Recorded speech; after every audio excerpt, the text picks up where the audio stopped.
Estamos hablando de hombres y mujeres de fe. Y algo que debe estar muy claro en nuestra mente es que el valor de la fe no está en la fe misma, tampoco está en quien la ejerce, sino en el Dios que es el objeto de esa fe. Eso está muy claro por lo que hemos podido conocer en estos días, ¿no? Hay un hombre que cuando hablamos de hombres de fe no podría estar fuera de la lista. No está en la lista de Hebreos capítulo 11, pero como Henry dijo anteriormente, fue el que acuñó la importante frase, mas el justo por la fe vivirá. Una frase que aparece 4 veces en la Biblia y es entonces fundamental. Estamos hablando de Habacuc, un hombre de fe llamado Habacuc. En la época en que Habacuc vive, por allá hacia el siglo VI antes de Cristo, las cosas estaban muy mal a nivel interno, muy mal a nivel externo. La situación política era un caos, la situación moral peor aún. Así que podríamos decir que Habacuc vivió en unos días de terrible turbación, unos días bien complicados, algo parecido a lo que nosotros hemos podido vivir en algún sentido en este último año y medio, pero llevado a una potencia máxima, ¿no? 150 años antes de Habacuc, Dios había enviado al destierro a Israel. Había enviado el gran cautiverio asirio que barrió con la nación de Israel. Y Judá, la nación del sur, no aprendió la lección. La queja principal de Habacuc es que Judá estaba siendo contaminado por el pecado interno. Había gran corrupción adentro. Un profeta que nos ayuda a entender un poquito la situación de este momento y lo que había en la mente de Habacuc cuando empieza su diálogo con Jehová es Jeremías capítulo 3, versículos 6 al 10. Se lo leo. Me dijo Jehová en días del rey Josías, ¿has visto lo que ha hecho la rebelde Israel? Ella se va sobre todo monte alto y debajo de todo árbol frondoso y allí fornica, hablando de la nación del norte. Y dije, después de hacer todo esto, se volverá a mí, pero no se volvió. Y lo vio, escuchen esto, y lo vio su hermana la rebelde Judá. ¿Ven? Dios castigando a Israel, su hermana Judá, la nación del sur, lo ve. Sigue diciendo el texto. Ella vio que por haber fornicado la rebelde Israel, yo la había despedido y dado carta de repudio. Pero no tuvo temor la rebelde Judá, su hermana, sino que también fue ella y fornicó. O sea, no aprendió nada del juicio que Dios envió contra Israel. Y sucedió que por juzgar ella cosa liviana su fornicación, la tierra fue contaminada y adulteró con la piedra y con el leño. Con todo esto, su hermana, la rebelde Judá, otra vez, no se volvió a mí de todo corazón, sino fingidamente, dice Jehová. ¿Vieron? Dios mandó un juicio a Israel. Se esperaba que Judá aprendiera la lección, pero en los días en que viva Habacuc, Judá está totalmente abocada al pecado. No aprendió nada de la reprensión de Dios a Israel.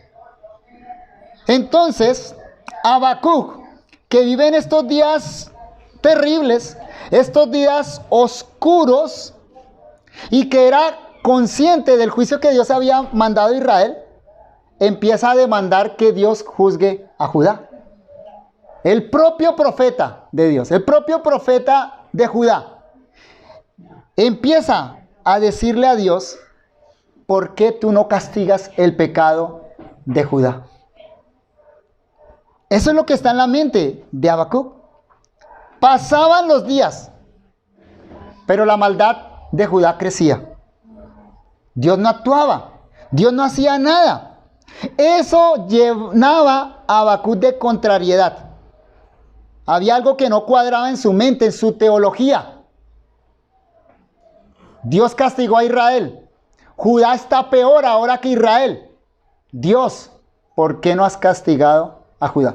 Claro, Habacuc está convencido que finalmente Dios va a mandar el juicio. Pero la pregunta es, Señor, ¿por qué tardas? Habacuc está perplejo. Sí, confundido, pero también perplejo. No entiende el obrar de Dios. Lo tiene abrumado la maldad de Israel. Podríamos decir que en este momento Habacuc tiene un revolcón teológico, pero también un revolcón emocional. Y todo este tránsito de diálogo con Dios le va a ayudar al profeta a profundizar y arraigar su fe. En suma, la convicción final de Habacuc, y lo vamos a ver al final del libro, la convicción final de Habacuc fue que la contrariedad y la perplejidad de la vida solo haya una respuesta adecuada confiando en el actuar justo de Dios en el mundo. De manera que si vivimos por fe y no por vista, seremos librados del juicio eterno, pero también de una vida sin contentamiento. Voy a repetirlo, porque esta es la idea que quiero colocar en sus mentes, hermanos. La convicción final de Habacuc fue esta: la contrariedad y la perplejidad de la vida solo haya una respuesta adecuada, confiando en el actuar justo de Dios en el mundo. De manera que, si vivimos por fe y no por vista, seremos librados del juicio eterno, pero también de una vida sin contentamiento. Veamos el proceso que lleva a Habacuc a esa convicción final. Capítulo 1, versículos 1 al 11, no lo vamos a leer todo. Sería maravilloso si leyéramos todo el libro de Habacuc, pero nos tomaría mucho tiempo. Pero lo primero que notamos es esto. En el capítulo 1, versículos 1 al 11, la primera sección del libro, Habacuc hace una demanda a Dios porque está confundido. Y ante esa demanda de un Habacuc confundido, la respuesta divina lo insta a la fe y al asombro. Miren cómo comienza el libro. Habacuc capítulo 1, versículo 1. La profecía que vio el profeta Habacuc. ¿Hasta cuándo, oh Jehová, clamaré y no oirás? Y daré voces a ti a causa de la violencia y no salvarás. ¿Por qué me haces ver iniquidad y haces que vea molestia? Destrucción y violencia están delante de mí, y pleito y contienda se levantan. Por lo cual la ley es debilitada y el juicio no sale según la verdad, por cuanto el impío asedia al justo, por eso sale torcida la justicia.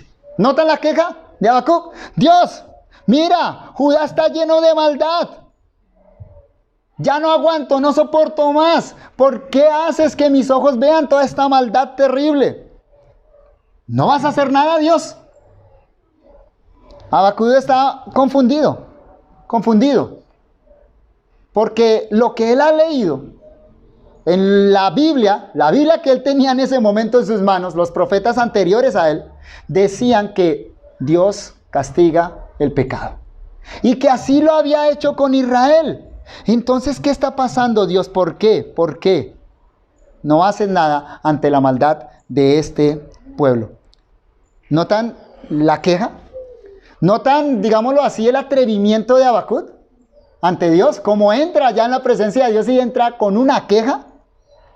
¿Cuál es la respuesta de Dios? Habacuc. Es bonito, es hermoso ver que Dios no reprende a Habacuc. No le dice: Habacuc, atrevido, salte de acá. No te imaginas de qué estás hablando, ni te imaginas con quién estás hablando. No. ¿Saben qué? Dios admite la queja de Habacuc. La acepta en su trono. Es un Habacuc que en este momento, aunque tiene fe, la vista le dice que lo que está sucediendo es contrario a su fe. La respuesta de Dios es esta, versículo 5. Mirad entre las naciones. Aquí es Dios el que habla. No hay una introducción que diga y Jehová dijo, pero evidentemente aquí empieza a hablar Jehová. Dice: mirad entre las naciones y ved y asombraos, porque haré una obra en vuestros días que aun cuando se os contare no la creeréis. Tranquilo, Habacuc. Aunque tú no lo veas, yo estoy haciendo algo. Estoy preparando algo. Diríamos nosotros, tengo algo entre manos. No te lo he contado, tú no te lo sabes ni te lo imaginas. Pero cuando te lo cuente, ¿sabes qué va a pasar? No lo vas a creer. Ya Dios le da entrada a eso, ¿no? Te voy a contar algo, pero no lo vas a creer. Versículo 6. Porque aquí yo levanto a los caldeos. Y empieza a dar una descripción de los caldeos que no la voy a leer, pero es una descripción que muestra la crueldad propia de los caldeos cuando conquistaban naciones. Toda la atrocidad propia de la guerra de ese entonces. Termina diciendo el versículo 11.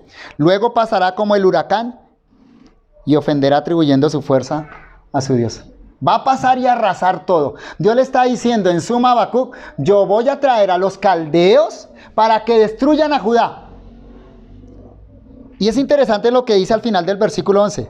Y cuando los caldeos hagan eso, ¿sabe a quién le van a dar toda la gloria y toda la honra? ¿Vieron lo que dice el versículo 11? ¿A Jehová?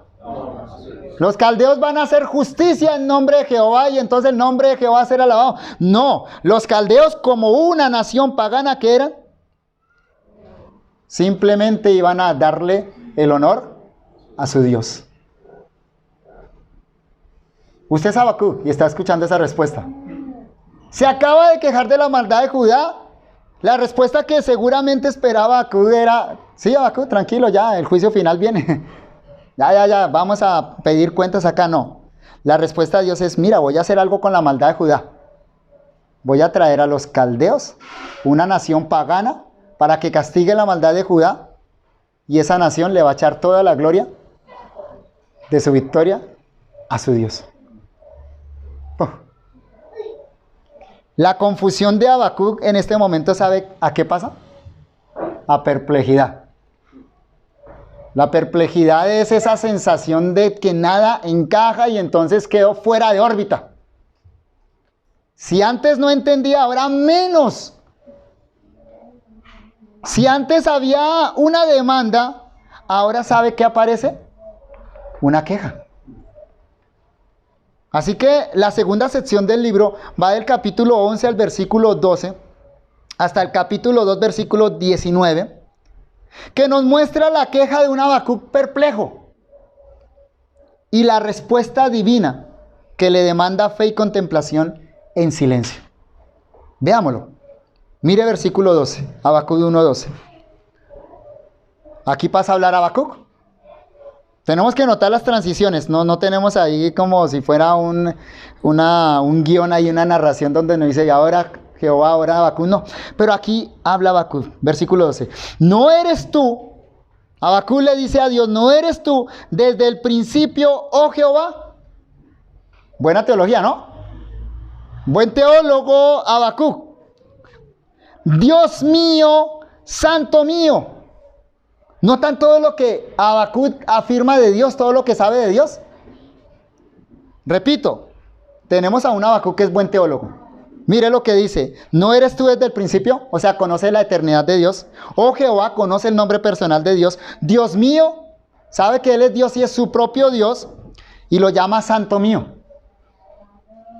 Una teología propia y concisa, resumida al máximo. Todo eso es lo que Habacuc sabe de Dios, tiene en su mente. Pero lo que acaba de escuchar de boca de Dios no es coherente con eso. Porque mire entonces lo que le afirma. No moriremos. No moriremos. Y eso hay que leerlo con la energía que Habacuc se lo dijo a Dios. No eres tú desde el principio, Jehová, Dios mío, santo mío. No moriremos. ¿Y qué acaba de decir Dios? Van a morir.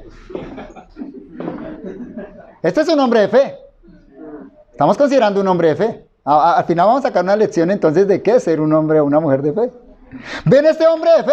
Dios, no hacen nada, mira la maldad. Dios le dice, tranquilo, voy a traer los caldeos, yo me encargo de eso. Y ahora Habacuc le dice, no moriremos, Dios.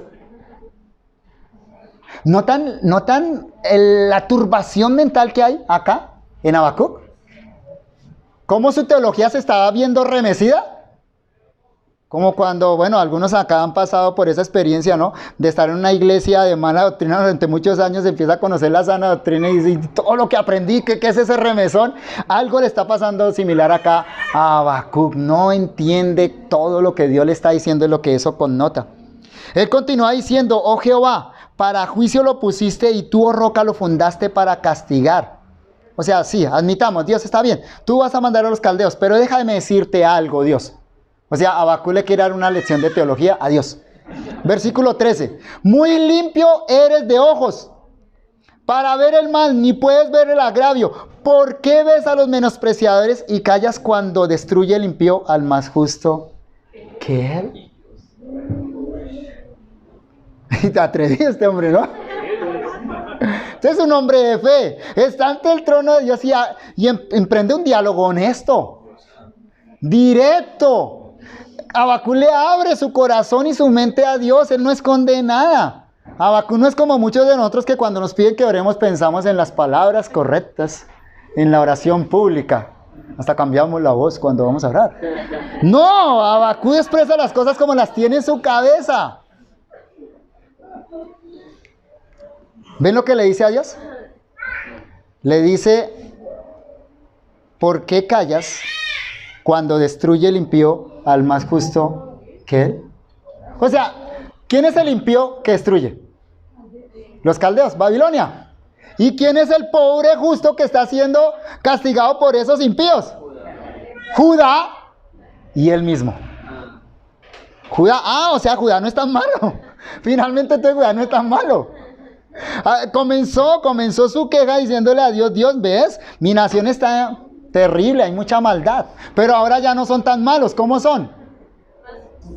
Justos, claro, en comparación de los caldeos. Si tú te comparas con alguien más malo, pues eres muy justo. ¿Notan el juego de comparación que hay en la mente de Habacuc? Y luego Habacuc emprende una descripción de los caldeos similar a la que Dios ya dio. O sea, le recuerda a Dios qué tan malos son los caldeos, como para que entienda que en la justicia no es apropiado que un malo castigue a alguien que no es tan malo. Sí, hay que castigar al malo, pero enviar a alguien más malo para que castigue al malo no es tan consistente en la teología ni en la mente de Habacuc. Capítulo 2, versículo 1. Sobre mi guarda estaré. Habacuc. Sobre mi guarda estaré y sobre la fortaleza afirmaré el pie y velaré para ver qué se me dirá y qué he de responder tocante a mí queja. Habacuc sabe que lo que está haciendo es una queja. Comenzó con una demanda, ahora está con una queja. Y le dice a Dios, bueno, Dios, ya di mis argumentos, presenté toda mi teología. Aquí me quedo. ¿Qué respuesta me vas a dar? ¿Qué respuesta me vas a dar, Dios? Versículos. Y Jehová me respondió. Bueno, acá ya no tenemos que adivinar, ¿no? Y Jehová me respondió y dijo, escribe la visión y declárala en tablas para que corra el que leyere en ella. O sea, ¿qué le está diciendo Dios? Habacuc, voy a mandar a los caldeos. Muy interesante lo que me dijiste. Por poco me persuades, pero voy a mandar a los caldeos. Y tú tienes que hacer algo. ¿Qué tiene que hacer Habacuc? Escribir la visión. Declararla en tablas.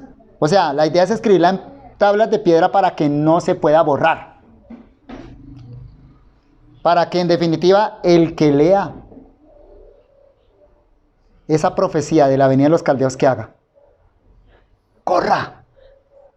¡Corra! Porque esa nación era terrible. Lo que hizo fue atrocidades. Así que cuando los de Judá escucharon que venían los caldeos, salieron corriendo. Ante la calamidad, ¿usted qué hace? ¿Sale corriendo o no? Ante el dolor, la aflicción, cuando sucede algo que no cuadra con su manera de entender, usted sale corriendo. Y eso es lo que Dios le está diciendo a Habacuc, escribe esa visión. El que la escuche va a salir corriendo. Versículo 3. Aunque la visión tardará, aún por un tiempo, mas se apresura hacia el fin y no mentirá. Aunque tardar, espéralo, porque sin duda vendrá, no tardará. Habacuc, yo resolví hacer esto. Y es así. No me voy a volver atrás. Esto ya es algo determinado. Tú simplemente escribe la visión para que el pueblo sepa que vienen los caldeos y van a destruir todo. Y otra vez, naturalmente, lo que va a hacer el que escuche esa profecía es salir corriendo. Y en ese contexto viene la gran declaración, versículo 4. He aquí que aquel cuya alma no es recta se enorgullece, mas el justo por la fe vivirá. Qué hermosa, ¿cierto? Pero ¿notan lo que significa aquí en el contexto de Habacuc? Déjenme explicar brevemente. Primero, la fe aquí es contraria al orgullo. Porque el texto dice, he aquí que aquel cuya alma no es recta se enorgullece. Y el orgullo acá tiene que ver con no aceptar la revelación de Dios o no aceptar el castigo que viene de parte de Dios. También tiene que ver ese orgullo con el orgullo de los caldeos, de los babilonios, al darle todo el crédito de la destrucción a su Dios y no a Jehová. En palabras simples, tanto los caldeos como los judíos son orgullosos. Los caldeos porque le van a dar todo el crédito a su Dios, a ellos mismos, a su fuerza. Dice eso el capítulo 1. A su propia fuerza le van a dar el crédito. Pero los judíos son orgullosos porque no aceptan el veredicto divino. Y en cierta medida, entonces, Dios también le está diciendo a Habacuc, doblega tu orgullo, Habacuc. Lo que yo estoy diciendo, lo voy a hacer, Habacuc. Pero más importante aún, y en segundo lugar, noten lo que significa la fe en este contexto. Mas el justo por su fe vivirá. ¿Quién es el justo acá? ¿Quién es el justo acá? Porque ya es claro que Caldea no es justo y Judá tampoco es justo. Habacuc mismo afirmó que su pueblo no es justo. Y Dios le dijo que va a enviar una nación impía para destruir a Judá. ¿Quién es el justo acá? Bueno, el justo es el que tiene fe. No es un asunto de no pecado, sino es un asunto de fe. Pero entonces la pregunta es, ¿qué es fe acá? Fe acá es aceptar el juicio divino que está por venir. Es doblegar el orgullo y decir, Dios está bien. Si eso es lo que tú determinaste hacer, lo acepto. Es una sumisión gozosa, una sumisión tranquila a la voluntad de Dios.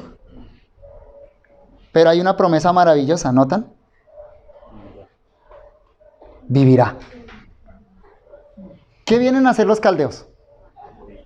A matar a todo el mundo. ¿Qué dice Dios que va a suceder con el que cree? Vivirá. ¿Qué significa en este contexto vivirá? ¿Saben qué es? Sobrevivirá. O sea, no va a morir cuando venga el juicio de los caldeos. Va a sobrevivir al juicio. Y entonces esto es interesante. ¿Saben por qué? Porque en el versículo 2, Dios dijo que cuando alguien leyera esta visión, la profecía de la venida caldea, ¿sabe qué iban a hacer? Correr. Y la invitación ahora, ¿saben cuál es? Quédate quieto. Y el que se quede quieto va a sobrevivir. Lo vamos a entender mejor en la siguiente sección. Así que pasemos al capítulo 2, versículo 20 hasta el 3:19, que es la tercera y última sección de Habacuc. Esa fue la segunda respuesta de Dios. Ahora, ante la respuesta divina, un Habacuc confiante ora declarando su fe absoluta en el obrar justo de Dios. Miren el resultado de esto. Vamos a leer el versículo 20, 2:20. Mas Jehová está en su santo templo, calle delante de él toda la tierra. Eso lo está diciendo Dios mismo.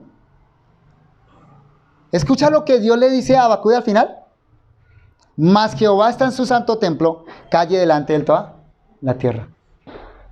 Es decir, ¿quién es el que está al control de toda esta situación?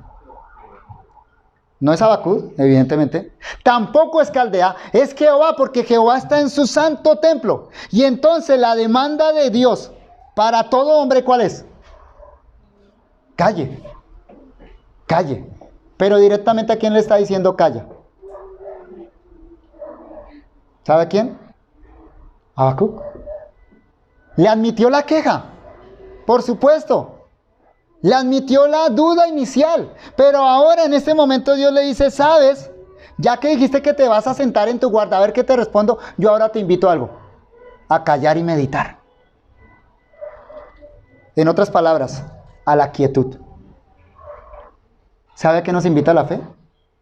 En primera instancia, a la quietud. Al reposo. Al silencio. A escuchar a Dios. A aceptar la voluntad de Dios.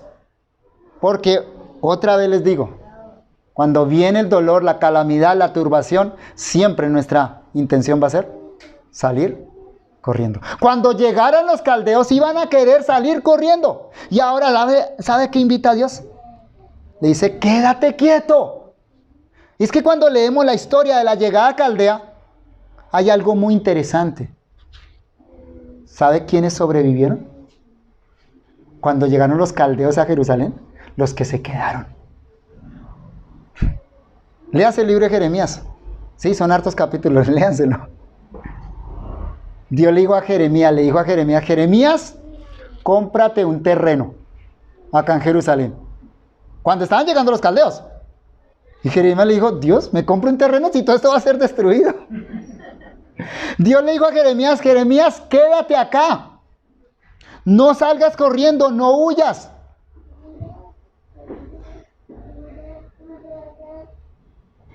Y Jeremías le dijo al pueblo, no se vayan. Y algunos huyeron hacia Egipto. Y cuando llegaron los caldeos, dejaron a esos sobrevivientes. Jeremías dentro de ellos. Sobrevivió. El justo por la fe vivirá. Cuando venga el juicio, ¿sabe quién va a quedar en pie? El justo confiante. Solo ese justo confiante. El capítulo 3 es una oración impresionante, hermosa, porque es la declaración de fe de Habacuc. Y lo que encontramos allá es a un Habacuc confiante. Ya no es un Habacuc confundido, ya no es un Habacuc perplejo, sino un Habacuc confiante, que ora declarando su fe absoluta en el obrar justo de Dios. Escuche esto. Habacuc 3, versículo 1. Oración del profeta Habacuc sobre Sigionot. Oh Jehová, he oído tu palabra y temí. La fe no es contraria al temor. ¿Oí tu palabra y qué? Temí. Pero, dice, oh Jehová, aviva tu obra en medio de los tiempos. ¿Escucharon eso? ¿Qué le dijo en el capítulo 1 Habacuc a Dios? Dios, no moriremos. No, Dios, no mandes a los caldeos. ¿Y ahora qué dice? Aviva tu obra en medio de los tiempos. En términos de la situación de Habacuc, ¿qué es eso? ¿Sabe qué es? Manda a los caldeos, Señor, está bien. Esta es tu voluntad, no puedo pelear contra tu voluntad. Mándalo, Señor. Aviva tu obra en medio de los tiempos. Me da temor, sí. Pero mándalos. En medio de los tiempos, hazla conocer. En la ira, acuérdate de la misericordia. Ya no le dice, no los mandes, Dios. Le dice, está bien, mándalos. Pero cuando venga el juicio, por favor, acuérdate de la misericordia. ¡Qué declaración tan increíble! Los siguientes versículos muestran en manera poética lo que va a suceder cuando venga ese juicio. Saltemos entonces, por favor, al versículo 16. Los invito a que lean todo el libro. Ya con esto que estamos diciendo pueden sacarle un provecho mejor al libro. Pero observen cómo termina la oración, que realmente es un canto de Habacuc. Oí y se conmovieron mis entrañas. El que oiga esta profecía va a temblar. Y mira lo que dice Habacuc. Oí y se conmovieron mis entrañas. A la voz temblaron mis labios. Pudrición entró en mis huesos y dentro de mí me estremecí. ¿Qué está escribiendo él? Está escribiendo un terror que se apoderó de él, ¿o no? Ese tipo de terror, ese tipo de temor que le hace a usted doler los huesos. ¿Lo ha experimentado? Eso es lo que está diciendo Habacuc. Es ese tipo de temor que paraliza ante algo terrible, pero que aunque nos paraliza queremos salir corriendo. Pero mire lo que dice Habacuc. Y aquí confirmamos que la interpretación que dimos del justo por la fe vivirá es correcta. Si bien estaré quieto en el día de la angustia. ¿Entendió la invitación de Dios? ¿La invitación de Dios cuál fue? ¿Para que rogara que los caldeos no vinieran? No. ¿Cuál fue la invitación de Dios? Que le diera fe suficiente para estar quieto en el día de la angustia. Eso es fe. Fe no es declarar que se vayan los males y los dolores. Eso no es fe. Eso lo hace un hombre impío. Eso lo hace un motivador profesional. No necesita a Jesucristo para hacer eso. Fe es estar quieto en el día de la angustia. Si bien estaré quieto en el día de la angustia, cuando suba al pueblo el que lo invadirá con sus tropas. Y uno de los textos más preciosos de las Sagradas Escrituras, que está en canto.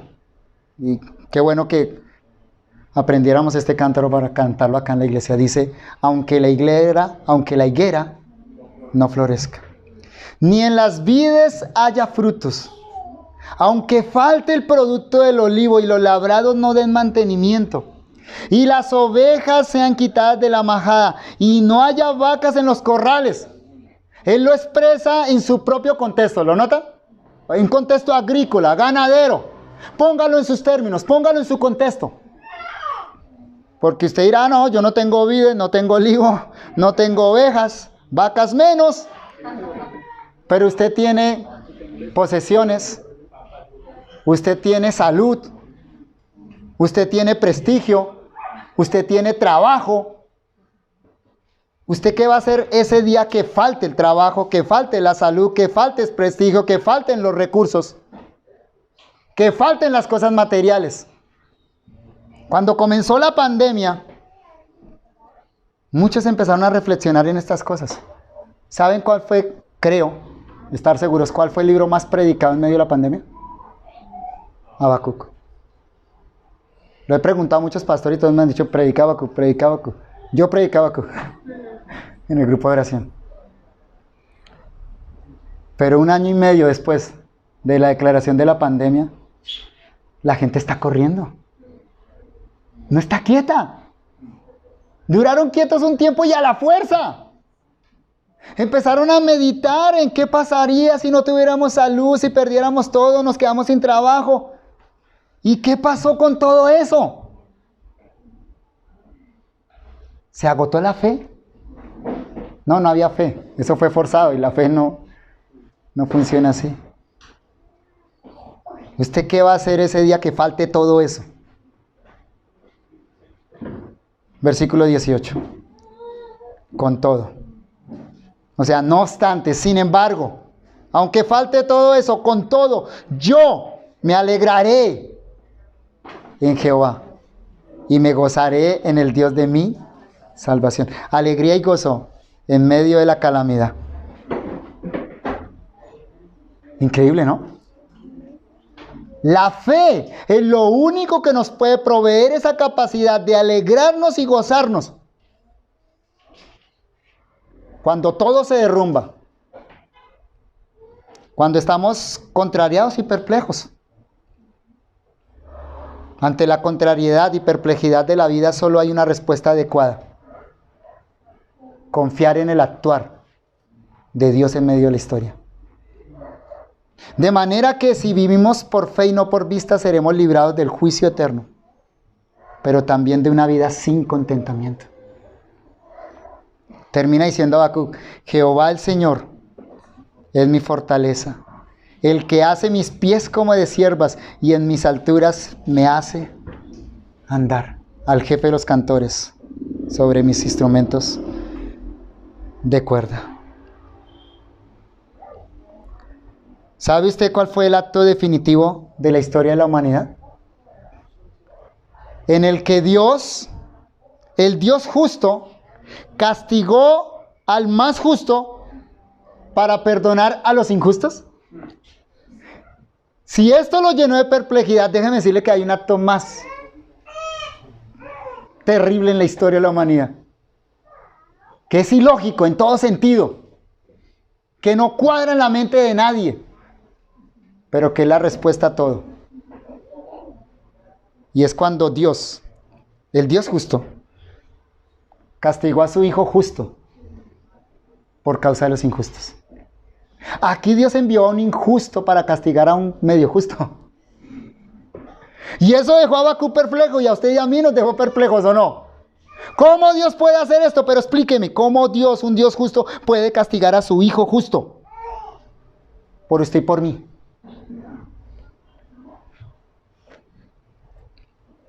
El apóstol Pedro dice: porque también Cristo padeció una sola vez por los pecados, el justo por los injustos, para llevarnos a Dios, siendo a la verdad muerto en la carne, pero vivificado en espíritu.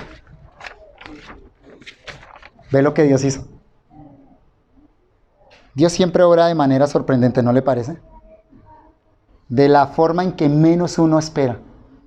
Dios obró de una manera que Habacuc no esperaba. Pero para obtener nuestra salvación también Dios lo hizo de una forma que nosotros no entendemos. ¿Sabe por qué hace así Dios las cosas? Para que sea por fe, no por vista. La fe no es vista. La fe no es de vista. La fe no es de lógica humana. La fe nos lleva a Dios y nos invita a aceptar la manera como Dios obra y actúa. Saquemos dos conclusiones.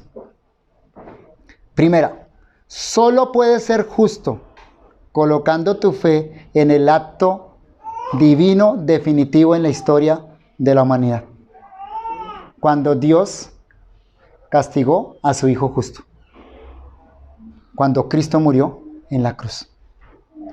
Mas el justo por la fe vivirá, significa entonces que solo aquel que pone su fe en Cristo va a sobrevivir el día del juicio final. Solo ese. El que no ha puesto la fe en Jesucristo, el día del juicio final va a ser arrasado. Pero segunda conclusión. Ante las contrariedades de la vida, porque la vida está llena de contrariedades que nos dejan perplejos, que nos llevan a quejarnos, que nos llevan a gemir. Ante las contrariedades de la vida solo podemos mantener el contentamiento mirando por fe el actuar justo de Dios en el mundo. Si no es eso, dime qué te mantiene en pie. Si no es mirando a Dios detrás de la historia, entonces ¿qué tiene sentido en la vida? Entonces, ¿por qué continuar? ¿Qué sentido tenía la vida de Habacuc en este momento? ¿Por qué continuar? ¿Por qué Habacuc? debía pararse, escribir esto, que finalmente nos lo dejó en el libro, y publicarlo. ¿Por qué? Si finalmente su nación iba a ser destruida, eso no tiene sentido. El mundo solo tiene sentido cuando vemos a Dios detrás, obrando. Y lo vemos por fe. Por fe, queridos hermanos. De la experiencia de Habacuc aprendemos lo que no es la fe. Primero, la fe no es una resignación sufriente. No es eso. Algunos piensan que eso es fe. Pues ni modo. Tocó. ¿Qué le hacemos? ¿Vieron eso en Habacuc? No. Fe no es resignación sufriente. Eso es típico del mundo. Eso es de la gente que no tiene a Dios. Pues ni modo. Vinimos a sufrir. ¿Qué más le hacemos? Hay quienes ante eso toman la opción del suicidio, pero otros la opción de la resignación sufriente. Pues hagamos. Me tocó un mal marido, un mal matrimonio. Hemos inventado dichos para eso, ¿no? El pie al fin se acostumbra al zapato apretado. ¿Eso es cristiano? ¿Eso es fe bíblica? No. Habacuc nos enseña que eso no es fe bíblica. Fe no es un silencio asfixiante tampoco. Algunos cristianos piensan que entonces fe es callar y no decir nada delante de Dios. Ahogar el corazón. Taparse la boca ante las cosas que no entendemos. Y se asfixian ante el silencio. No lloran delante de Dios. No se quejan delante de Dios. No patalean delante de Dios. Y entonces se mueren de asfixia. ¿Eso es fe? ¿Sabe qué nos enseña este libro? ¿Qué nos enseña Habacuc? Que precisamente la fe nos invita a quejarnos ante ¿quién debe ser? ¿Ante Dios? Claro. La queja es válida. Y hay que llevarla ante ¿quién? Ante Dios. ¿Y vieron cómo Dios estuvo dispuesto a escucharlo? ¿Cómo estuvo dispuesto a conducirlo? ¿Cómo estuvo dispuesto a instruirlo? ¿Cómo tomó a este Habacuc contrariado, perplejo y lo condujo a la fe? Eso hace Dios con sus hijos honestos, con aquellos que lloran, gimen, se quejan delante de Él. No te quejes ante los hombres, eso no sirve de nada. Quéjate ante Dios. Y puede ser, como en el caso de Habacuc, que Dios te diga, sí, está bien, pero no voy a cambiar. Eso fue lo que decidí hacer. Pero tu alma va a descansar. Tu corazón va a encontrar un lugar de seguridad. Este Habacuc es como, y yo le puse de subtítulo a esto, un guía para los perplejos. ¿Notan cómo nos guía este libro? Pero, para terminar, aprendemos lo que hace la fe. ¿Cuál es el gran beneficio de la fe? De la fe bíblica, de la fe que descansa en Dios, en Jesucristo. Primero, la fe nos capacita para un diálogo honesto con Dios. Habacuc era un hombre de fe. No es que Habacuc era un incrédulo y llegó a ser un hombre de fe. No, Habacuc comienza siendo un hombre de fe, pero su fe crece y se fortalece. ¿Y cómo creció y se fortaleció esa fe? ¿Sabe cómo? En el diálogo honesto con Dios. La fe nos capacita a eso. En la medida que nuestra fe sea fuerte, vamos a tener diálogos honestos con Dios que van a alimentar aún más esa fe y nos va a llevar a las alturas de las que termina hablando Habacuc en su libro. Y la fe nos da la única perspectiva que provee gozo en la calamidad. La única perspectiva que provee gozo en la calamidad. Solo el creyente, solo aquel que ha confiado en Cristo puede hacer lo que Habacuc dice acá: cantar, alegrarse y gozarse, aunque la higuera no florezca.